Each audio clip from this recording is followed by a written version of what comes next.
Gostaria de dizer que mesmo antes de ter a honra de ingressar no Tribunal de Contas da União, a instituição já era para mim de alto conceito.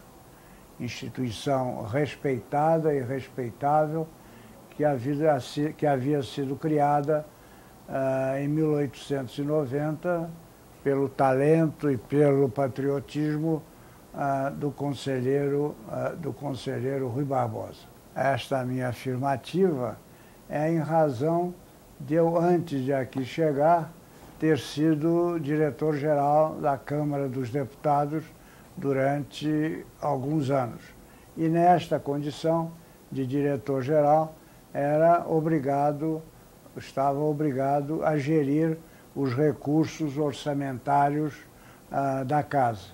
E, em razão disso, era obrigado anualmente a prestar minhas contas ao tribunal. Então, durante esses 14 anos em que fui diretor-geral daquela Casa do Congresso Nacional, reconduzido que fui por sucessivas mesas da Câmara, eu prestei contas ao tribunal. E hoje eu tenho um acervo muito valioso e que eu guardo com extremo zelo, são as decisões do Tribunal de Contas quanto às minhas prestações. Todas elas, gostaria de afirmar neste momento, que foram elas aprovadas e o responsável foi igualmente quitado. Com esta pequena introdução, eu gostaria de ir diretamente respondendo à pergunta da doutora Evelise sobre a importância do TCU. Eu acho que essa questão se desdobra em três ações da instituição. A primeira delas seria uma ação pedagógica, uma ação educativa, no sentido de orientar sempre no bom uso dos recursos públicos. E, nesse sentido, editando recomendações e editando normativos. Uma segunda ação, que eu também acho muito importante para o Tribunal de Contas, é a sua ação inibidora, no sentido de evitar, de prevenir o mau uso de despesas públicas. E a terceira ação que eu desdobraria seria a ação, digamos assim, punitiva. No caso de ilegalidade de despesas ou no caso de irregularidade das contas, sanções financeiras, dependendo exatamente o valor da sanção, o valor da multa, proporcional ao possível dano causado ao erário.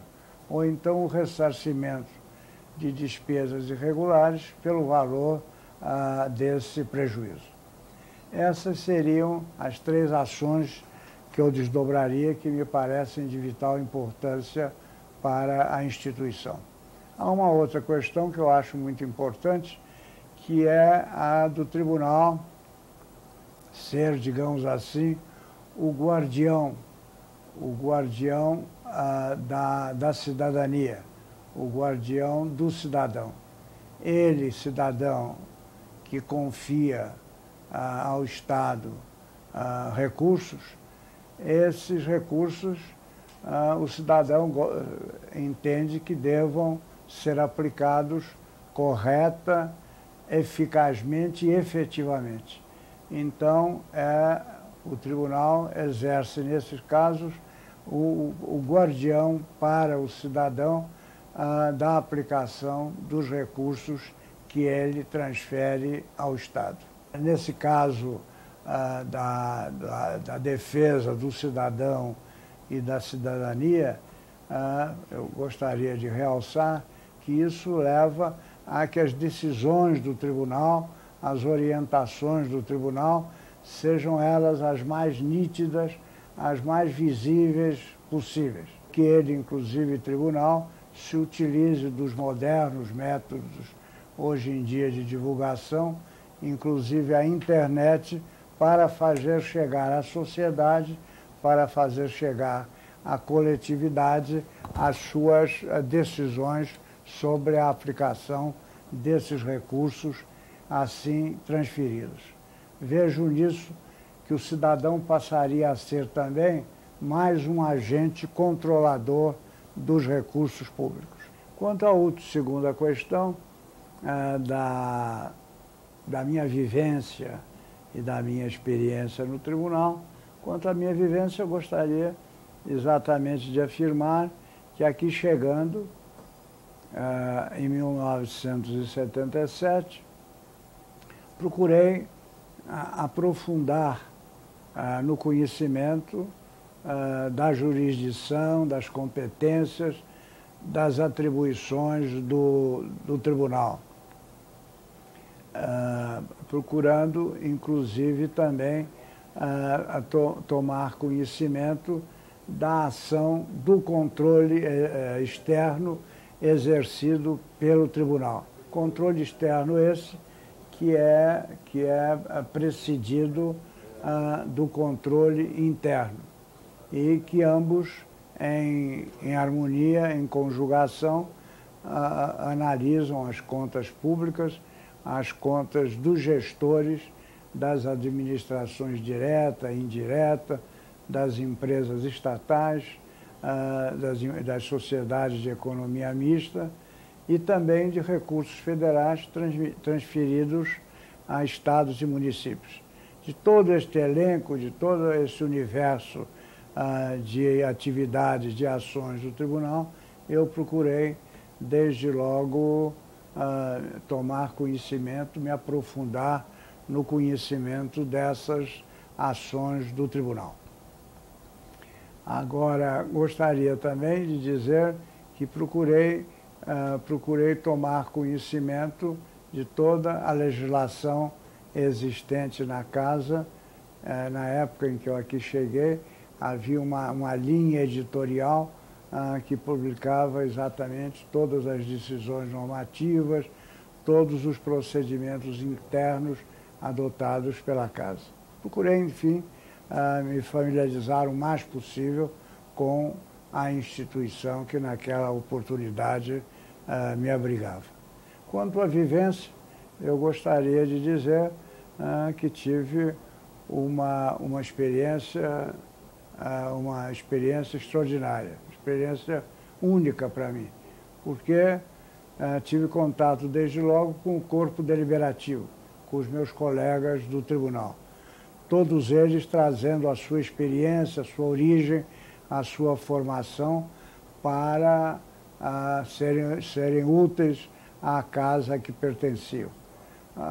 Também procurei uma vivência muito estreita, já que eu era originário do corpo de funcionários da Câmara dos Deputados, ter um contato estreito com o corpo instrutivo do tribunal.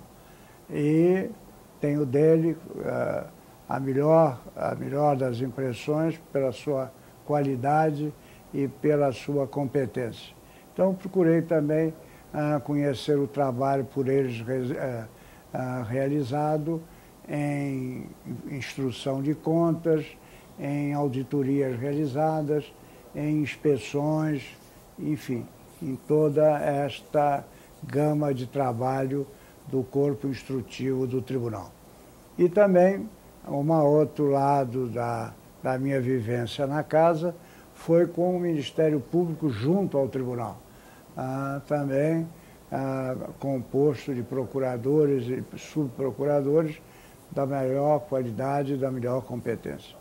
Fora do âmbito do próprio tribunal, a minha vivência como ministro da Casa foi também no sentido de estreitar relações com as autoridades dos três poderes, o Legislativo, o Judiciário e o Executivo, e também com os tribunais de contas, instituições congêneres da nossa, distribuídas nos diversos estados da Federação.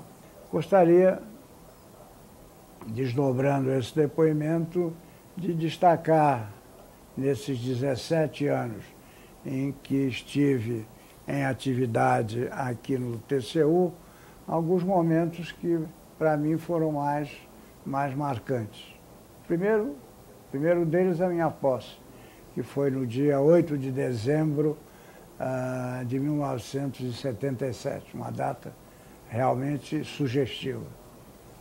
Tomei posse na presidência do ministro Glauco Lessa, a quem reverencio a memória nesta oportunidade.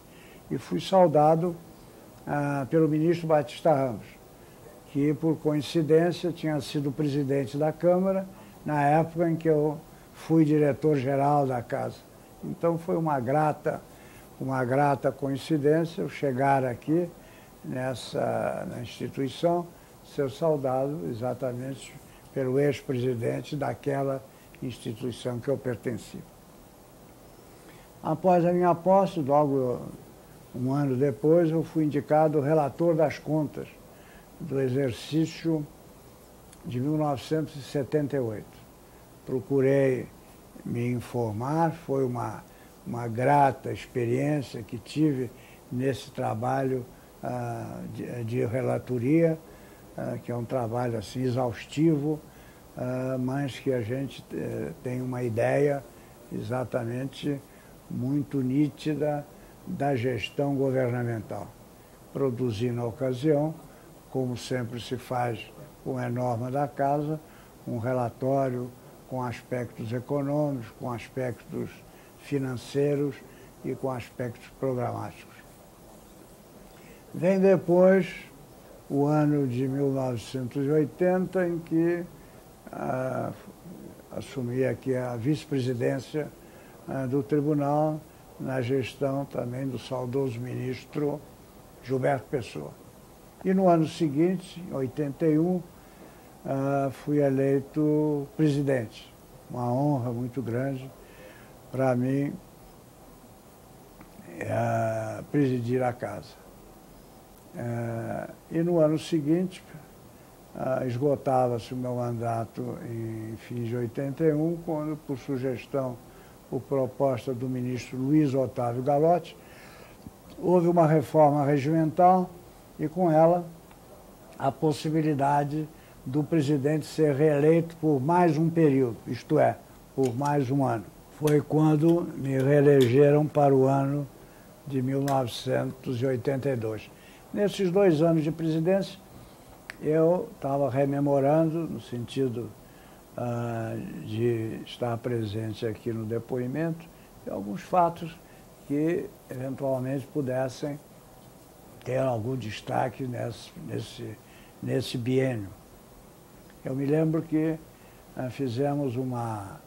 tomamos uma iniciativa que foi muito grata para mim, foi no sentido de organizar o repertório biográfico de todos os ministros do tribunal, desde o primeiro até o último que havia tomado posse. Foi uma iniciativa muito grata que eu busquei informações com familiares de ex-ministros, muitos deles já falecidos, e conseguimos, inclusive, pequenos dados biográficos de todos e a foto de cada um. Então, foi o primeiro repertório biográfico com 70, se não me engano, 71 ministros. Desde o primeiro, que foi o Manuel Francisco Correia, até o último, naquela época, 1982, o ministro Fernando Gonçalves. Uma outra coisa que me foi cara a providência foi reeditar o prêmio Serzedeiro Correia. Foi um prêmio editado aqui pelo ministro Pereira Lira em 1959 e que não havia sido dado posteriormente. Então fizemos a reedição desse prêmio e o prêmio esse que era destinado à melhor monografia que fosse produzida referente a atividades relacionadas com o Tribunal de Contas. E, por satisfação nossa, quem ganhou o primeiro lugar foi um funcionário da casa, que todos conhecem, o Regis Marques. Uma outra questão, uma outra coincidência nestes meus 2 anos de presidência foi que, nesse período, comemorou-se os 90 anos da instituição. Então, fez-se uma sessão solene, isto é, 1981, portanto, fez-se uma sessão solene com a presença de autoridades dos 3 poderes e que foi orador desta solenidade, que eu rememoro nesta oportunidade, o ministro Mauro Renaud Leite.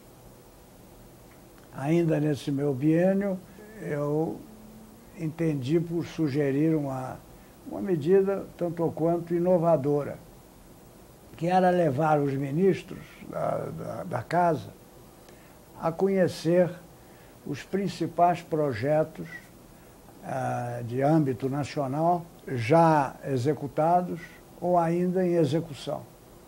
Para que os ministros, não sei se eu não me referi mais para trás, mas pela minha formação, talvez de engenheiro, eu quisesse, na oportunidade, ter uma recaída profissional.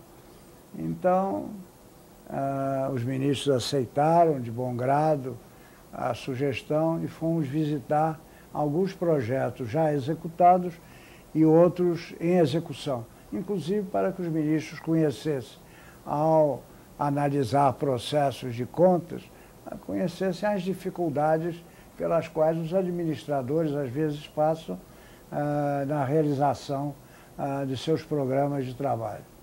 Então, essas várias viagens que fizemos, eu recordo que fomos, por exemplo, a Carajás.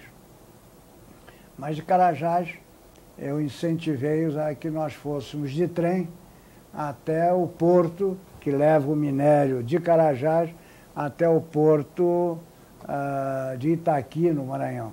Acho que foram 15 horas de trem em que nós atrelamos um vagão de passageiros após os 150 vagões de minério. Então foi uma belíssima viagem.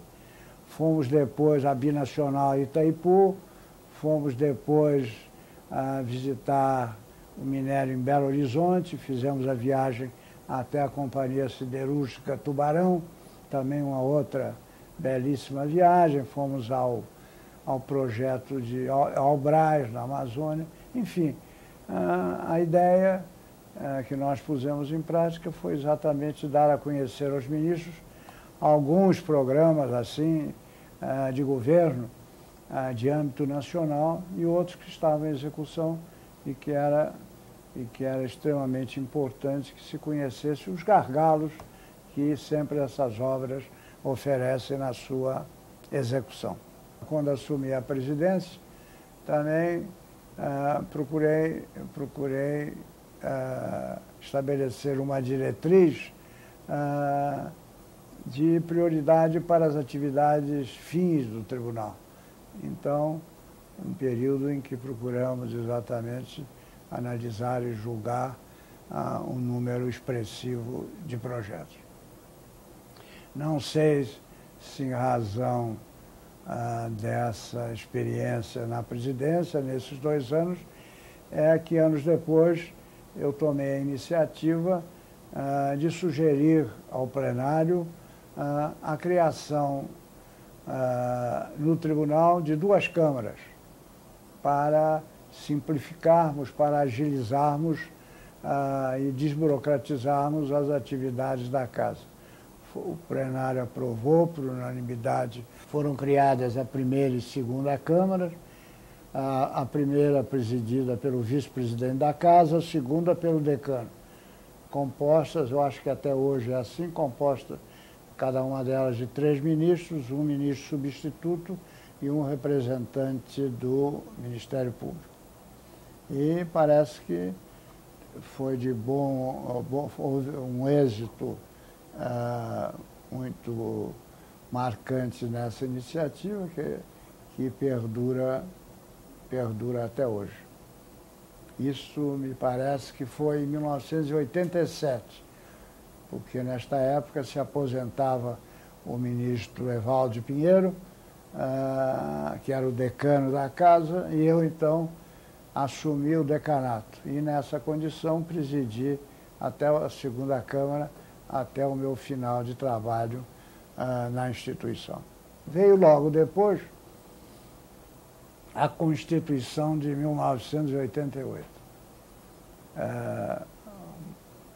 Um evento fundamental para o país e para a sua população. E o Tribunal de Contas tinha algumas questões a submeter à consideração da Assembleia Nacional Constituinte.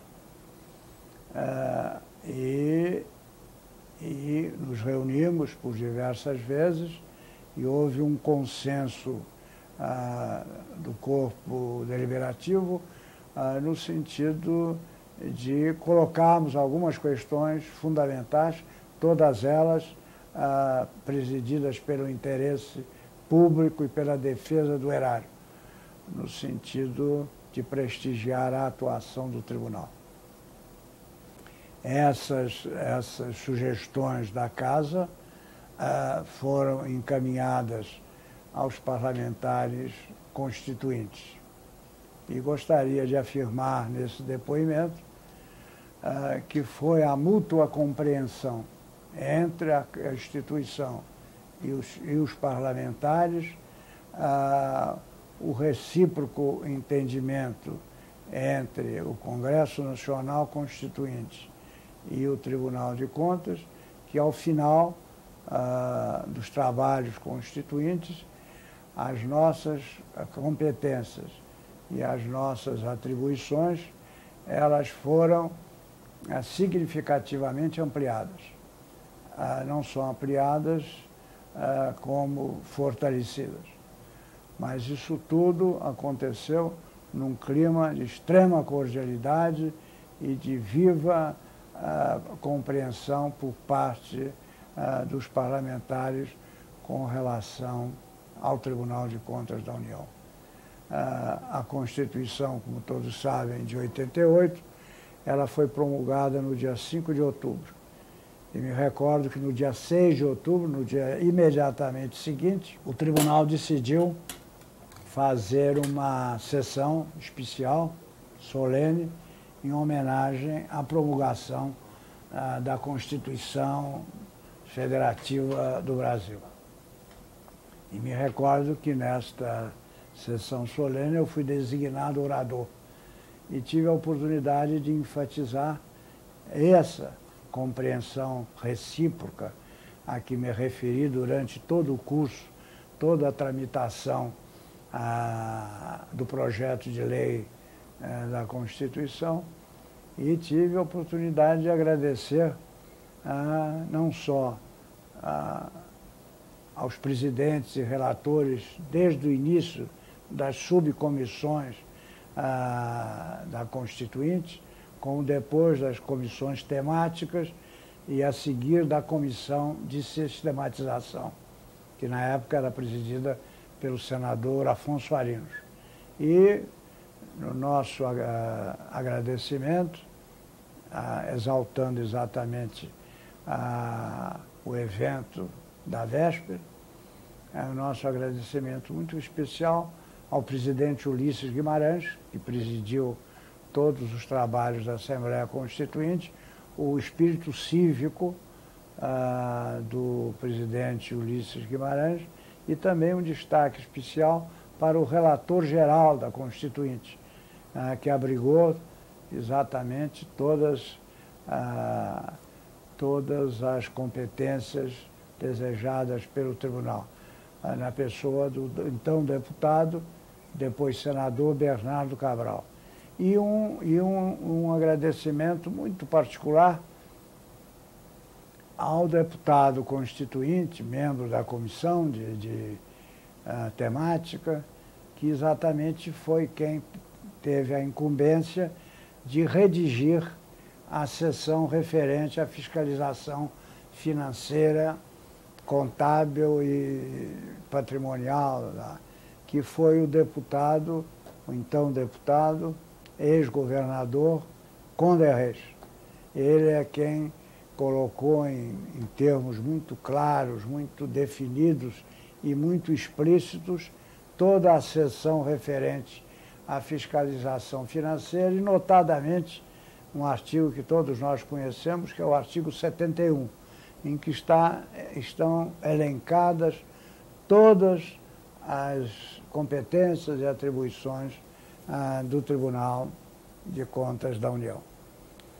E nessa sessão, então, ficou registrado o agradecimento do Tribunal a essas personalidades que tanto ajudaram o prestígio da Casa. Concluída a Constituição de 1988, definidas e bem definidas as competências e atribuições do Tribunal, indispensável a seguir a nova lei orgânica do Tribunal. Para tanto, o Tribunal, nesse caso, se reuniu e aprovou-se uma minuta de anteprojeto da lei orgânica do Tribunal, exatamente inserindo neste projeto toda a orientação, todas as diretrizes firmadas no plano constitucional. Este trabalho foi aprovado pelo plenário e recebemos a incumbência de, acompanhando o presidente da Casa de então, que era o ministro Alberto Hoffmann, irmos ao presidente da Câmara levar esta minuta, ainda em termos de minuta, ao projeto da nova lei orgânica do Tribunal. Entregue o documento, processado o documento na Câmara dos Deputados, foi ele, o projeto, distribuído à Comissão de Constituição e Justiça. Relator na Comissão de Constituição e Justiça, o deputado Oscar Correia Júnior. O deputado Oscar Correia preparou o seu parecer, acolheu as sugestões do tribunal, fez outros acréscimos, outras alterações, e o projeto foi aprovado, foi ao plenário, e daí foi ao Senado Federal. Também no Senado Federal foi distribuído à Comissão de Constituição e Justiça. E designado relator na Comissão de Constituição e Justiça, o já senador Pedro Simão. Pedro Simão, procuramos, como havíamos feito com o relator na Câmara, procuramos o senador Pedro Simão. Ele, na época, tinha uma preocupação maior, que era, eu me lembro bem, o combate à impunidade. E ele, desde logo, nos perguntou se o projeto que havia sido aprovado na Câmara, que havia sido objeto de sugestão do TCU aprovado na Câmara, se continha dispositivos exatamente nessa linha da preocupação maior dele quanto à questão da impunidade. Como nós afirmássemos a ele que especificamente não continha o projeto dispositivos assim explícitos nessa linha, ele nos mandou que preparássemos emendas para que ele incluísse no seu trabalho essas questões envolvendo combate à impunidade. Para tanto, recorremos, e não podíamos deixar de fazê-lo, a uma figura especial que tinha sido ministro aqui do TCU e que, no momento, era ministro do Supremo Tribunal Federal, o ministro Luiz Otávio Gallotti. E então acertamos oferecer ao senador relator 3 emendas, que ele acolheu prontamente e que eu gostaria de mencioná-las, porque já que contei a história das emendas, gostaria de mencioná-las, que são hoje, na Lei Orgânica 1943 de 92, estão ali nos artigos 44, e que eu tive a oportunidade de ler até ontem o texto do artigo 44 e parágrafos e artigo 91. No 44, é a questão do afastamento temporário de algum gestor que de alguma forma possa dificultar ou inibir a apuração de irregularidades de gestão. O outro, que também foi objeto de emenda acolhida pelo senador relator, foi o referente à indisponibilidade de bens. E, por fim, a terceira, que está aí, um dispositivo do momento, que é a questão da inelegibilidade para a função pública. Então, foram essas emendas acolhidas pelo relator e o projeto final foi aprovado no Senado e foi a sanção do presidente da República. E segue-se, por via de consequência, após a Constituição, após a Lei Orgânica, segue-se a questão do regimento. Houve a necessidade também de uma profunda alteração do regimento vigente. O ministro Carlos Átila, que me designou relator do regimento. E nesta tarefa, que levou alguns meses, e que foi objeto de 2 votações em plenário, com oferecimento de múltiplas emendas por parte dos ministros, e em todas essas etapas da tramitação do projeto de regimento, tanto na primeira discussão quanto na segunda discussão, tivemos o apoio total de uma equipe muito competente do tribunal, funcionários do tribunal, que eu gostaria de citar um a um, que foi o Luciano Batista, que hoje é secretário de controle externo geral aí, o assessor, o José Américo, o Eleison, que está hoje aposentado, o Eleison Santos, uma senhora saudosa, senhora já falecida, Dona Conceição Cardoso, e também eram esses quatro servidores, e nos auxiliando pela sua experiência, pela sua competência, o ministro José Antônio Barreto de Macedo. Com isso, concluímos a nossa tarefa e levamos ao plenário em última discussão, e foi o projeto, o regimento aprovado. Regimento esse que já foi objeto de alterações recentemente, que eu fui informado de que foi relator o ministro Marcos Vilaça. Aí já estamos em 92. Vem depois a relatoria das contas, sou designado relator das contas de 1993. Eu como fui o relator do regimento, eu sugeri ao presidente de então que também no projeto do regimento colocássemos aquele dispositivo muito salutar, que era que os processos para serem distribuídos a ministro, a distribuição era através de sorteio. Por que não as contas do governo também não fossem objeto de sorteio?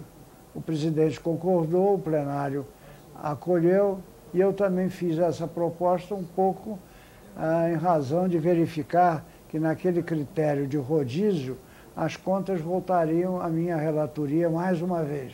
E eu, como já tinha sido relator em 78, achava que já tinha cumprido a minha missão. Não é que o dispositivo aprovado, não é que houve o sorteio e fui eu sorteado. Então eu fui 2 vezes relator, em 93. E aí em 94, aí eu me aposentei por imposição constitucional. E gostaria de dizer que esse é, em resumo, a minha passagem nesses 17 anos pela Câmara, pelo Tribunal. Tive esse ato falho de dizer que foi pela Câmara, porquanto eu passei na Câmara também 17 anos. Tenho muitas saudades da casa em que eu fui diretor, e não vou lá, inclusive, frequento muito pouco a Câmara. E a saudade desta casa aqui, essa saudade é mitigada porquanto eu venho aqui quase que diariamente em razão de uma designação, proposta do ministro Marcos Vilaça, à época, para que eu fosse o secretário-geral de uma organização que congrega os tribunais de contas dos países de língua portuguesa. Houve um memorando assinado em 1995, presidente o ministro Ademar Guise, que criou uma comissão mista que reúne os tribunais de contas lusófonos. E, recentemente, o estatuto dessa comissão foi transformada numa organização. A sede, o Tribunal de Contas, através dos seus presidentes, desde o ministro Marcos Vilaça até hoje o ministro Valmir Campelo, dão todo o prestigiamento a esta organização, a esta secretaria.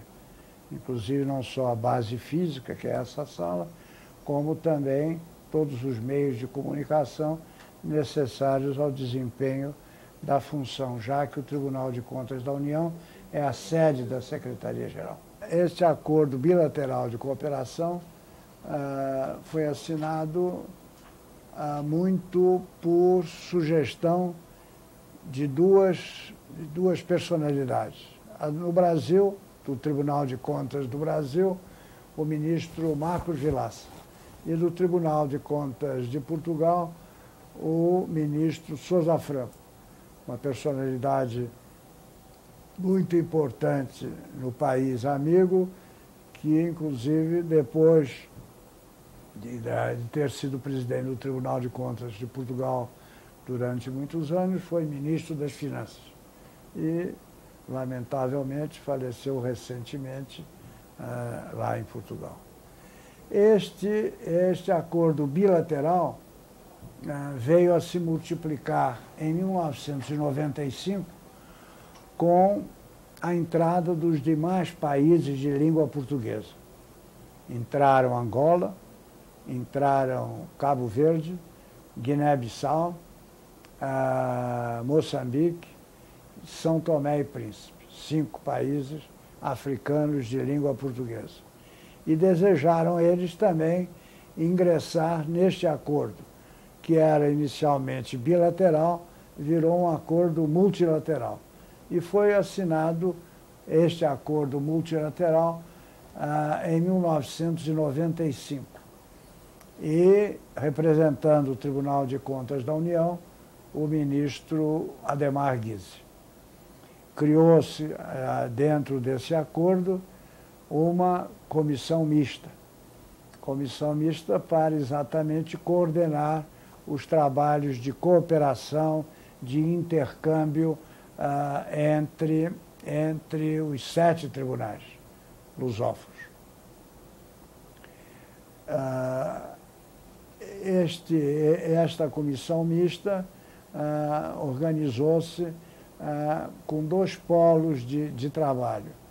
Um em Portugal, o Centro de Estudos e Formação, e outro no Brasil, a Secretaria-Geral.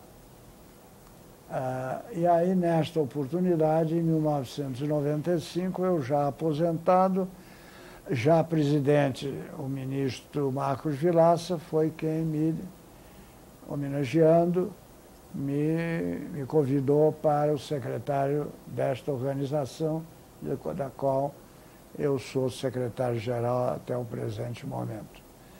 Esta organização, quando reuniu-se nos Açores no ano 2001, resolveu criar um estatuto e, ao criar um estatuto, transformou a comissão mista originária do Acordo de Lisboa de 1995 numa organização que tem um nome, o nome oficial dela é Organização das Instituições Superiores de Controle da Comunidade dos Países de Língua Portuguesa.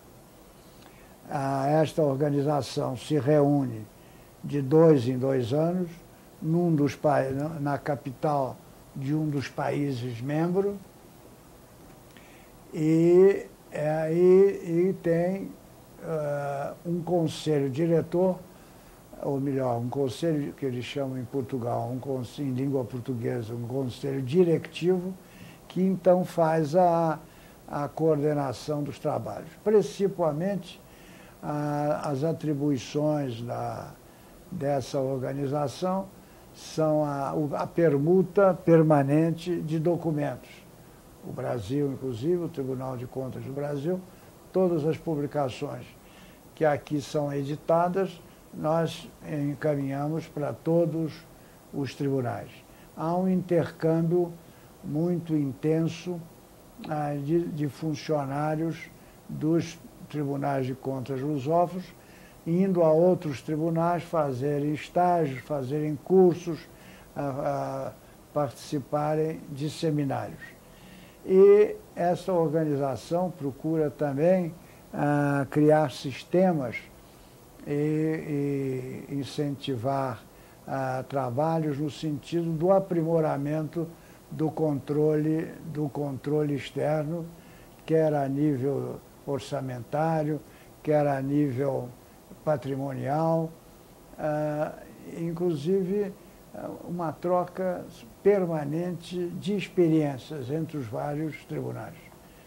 A última assembleia foi agora em 2004 e, por sugestão do ministro Valmir Campelo, já que cabia ao Brasil sediar esta assembleia, essa terceira assembleia, já que a segunda tinha sido em Angola, em Luanda, e a primeira tinha sido em Portugal, nos Açores, a sediar a terceira. O ministro Valmir Campelo sugeriu, então, que se fizesse na SESEX do Ceará, recém-inaugurada. Estivemos lá na condição de secretário, acompanhando o presidente Valmir e todos os demais tribunais, e eu gostaria de registrar que aí foi realmente um êxito, não só de organização, mas também um êxito quanto ao resultado dos trabalhos, a troca de informações, a troca de experiências. E sempre nessas reuniões bianuais, há sempre a apresentação de trabalhos, todos eles voltados para experiências adquiridas e para serem divulgadas para os demais tribunais. Aprova-se também, de 2 em 2 anos, um plano de atividades de cooperação, que são cursos que são realizados mais em Portugal e no Brasil e que são de grande interesse para os tribunais de língua portuguesa, os tribunais de língua portuguesa africanos.